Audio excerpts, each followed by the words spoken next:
What's up you guys, Big Z in this one, and in this tutorial I'm going to show you how to add the hashtags on top of your video title on YouTube. So let's get started, okay?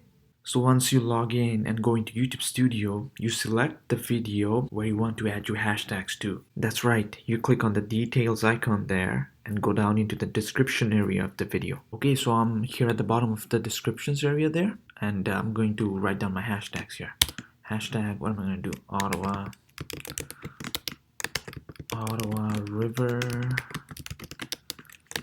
more views. There you go, Ottawa River and more views, and I'm gonna save it. Now if I come back to my video, I see that the hashtags are present here. See, Ottawa River and more views. But notice that YouTube picks up only the first 3 hashtags found anywhere in the description. So they can be anywhere in the video, and YouTube will pick up only the first 3 hashtags.